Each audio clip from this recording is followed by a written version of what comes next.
ফ্লাইটের আরো খবর জানাতে আশকোনা হজ ক্যাম্প থেকে যোগ দিচ্ছেন সহকর্মী নাইম আবির। আবির জানাবেন যে এখন পর্যন্ত কয়টি হজ ফ্লাইট জেদ্দায় গেছে এবং কয়জন হজযাত্রী সৌদি গেলেন, পাশাপাশি হজ ব্যবস্থাপনা নিয়ে হজযাত্রীরা কি বলছেন।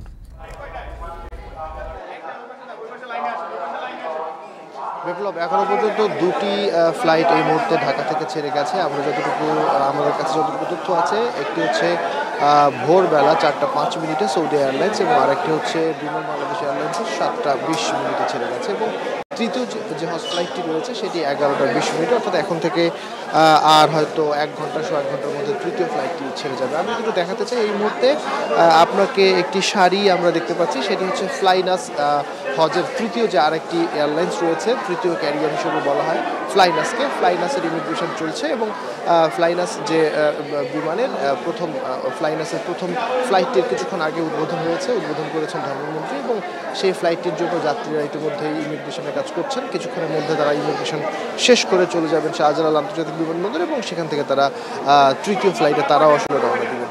এবং আপনি জানতে চাচ্ছিলেন যে পর্যন্ত কতজন যাত্রী গেছে। বিপ্লব, জানিয়ে রাখি যে আজ 7টি ফ্লাইট রয়েছে এবং এই 7টি ফ্লাইটে প্রায় 2700 যাত্রী পরিবহন করবার পরিকল্পনা রয়েছে প্রথম দিনে। এবং এই 2700 যাত্রীর মধ্যে প্রথম ফ্লাইট অর্থাৎ ভোরবেলা যেটি ছেড়ে গেছে সেখানে 413 জন যাত্রী গেছেন এবং দ্বিতীয় যে ফ্লাইট সেখানে গেছেন 415, অর্থাৎ 800 বা 800 কিছুটা বেশি যাত্রী এখনো পর্যন্ত ঢাকা ছেড়ে গেছেন জেদ্দার উদ্দেশ্যে। সার্বিকভাবে যদি বলি, যারা হজ ক্যাম্পে এসছেন এবং গতকাল অনেকে এসছেন, তার আগের দিনও এসছেন, গত পরশু দিনও এসছেন, যেহেতু গতকাল হজ কার্যক্রম উদ্বোধন হয়েছে, প্রধানমন্ত্রী উদ্বোধন করেছেন।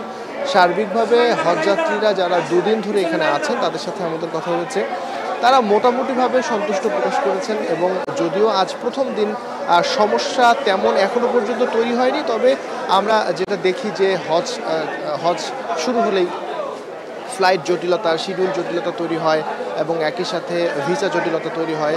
এবং যেহেতু এই ধরনের জটিলতাগুলো তৈরি হয়, এবার এখনো পর্যন্ত এরকম কোনো জটিলতা আমরা এখনো পর্যন্ত দেখিনি। যদিও জটিলতা বলবার মতো সময় এখনো পর্যন্ত আসেনি, কারণ হচ্ছে যে যেহেতু আজ প্রথম দিন, সুতরাং এখনো পর্যন্ত মাত্র 2টি ফ্লাইট গেছে। সুতরাং এখনো পর্যন্ত বলা যায় যে হজযাত্রী নির্বিঘ্ন হচ্ছে, তবে সমস্যা তৈরি হওয়ার সম্ভাবনা রয়েছে, শঙ্কা রয়েছে। যদি আমি বলি তাহলে ভিসা জটিলতাটা যেটা রয়েছে, অর্থাৎ এখনো পর্যন্ত আমরা যতটুকু জানতে পেরেছি যে 50,000 হজযাত্রীর ভিসা হয়েছে, অর্থাৎ এখনো পর্যন্ত ভিসা বাকি আছে প্রায় 23,000 হজযাত্রীর। এবং যদিও হাতে 2 দিন সময় রয়েছে, হাবের সভাপতি এবং ধর্মমন্ত্রী আমাদের এটি নিশ্চিত করেছেন যে